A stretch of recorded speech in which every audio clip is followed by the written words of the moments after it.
السلام عليكم البنات، كي دايرين؟ لاباس عليكم؟ نتمنى نلقاكم على خير. اليوم نهار جديد وفيديو جديد. اليوم ان شاء الله نقدم لكم واحد حرشه او بسبوسه اقتصاديه البنات.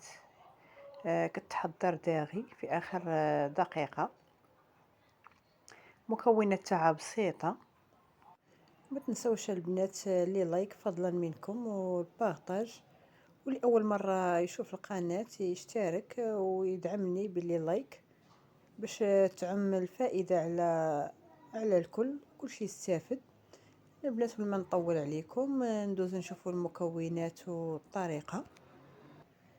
هنا البنات غناخذ هاد الزلافة اللي غادي نطلعوا فيها هذاك البيض.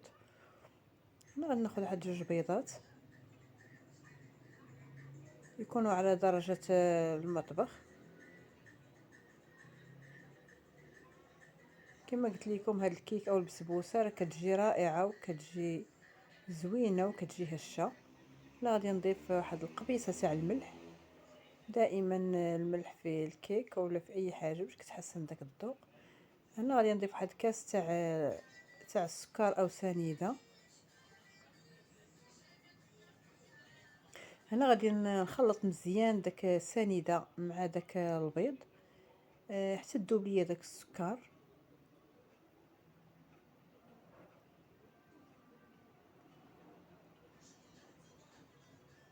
هنا من بعد ما ذاب ليا داك السكر غادي نزيد كاس تاع البرتقال،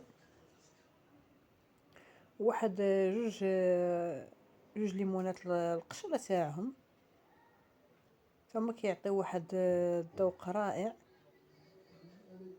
هنا تقدوا البنات اللي ما متوفرش عند الليمون غادي ديروا كاس الحليب مع الفاني.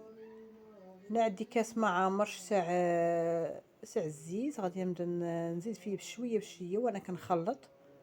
كما قلت لكم هاد الكيك، هاد البسبوسه او الحرشه راه اقتصاديه البنات. هاد المكونات راه ما كاينش شي بيت ما يكونش متوفر عنده. هنا البنات غادي نزيد واحد 2 الكيسان ونصف تاع دقيق الفينو اللي كيكون الدقيق اللي كنعجنوا به الخبز، داك تاع الفينو كيكون حرش، كيكون رقيق شويه على السميده. ولا كان عندكم متوفره السميده ما عندكمش غادي تحاولوا غادي تشدوا غادي تطحنوا واحد شويه. هنا غادي نخلط مزيان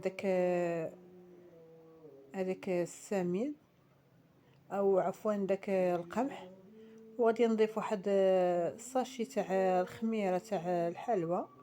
هنا من فئه 8 غرام.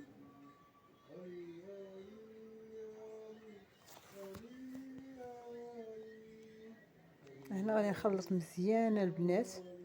هنا الا شرب لكم هذاك القمح البنات تقدروا تضيفوا واحد نصف كاس تاع الليمون اللي شتوه تقال.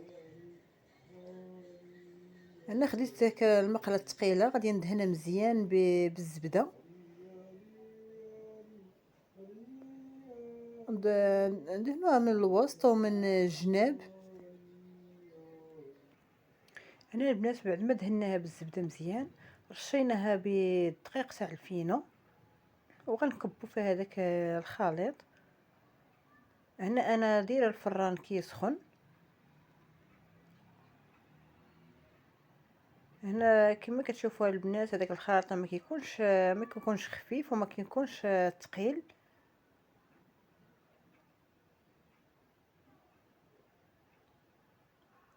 هنا غادي ندخلها البنات الفران حتى تشعل عليها من التحت حتى كتبان لي تحمرات من الجناب. عاد ننزلها لتحت ونشعل عليها من الفوق.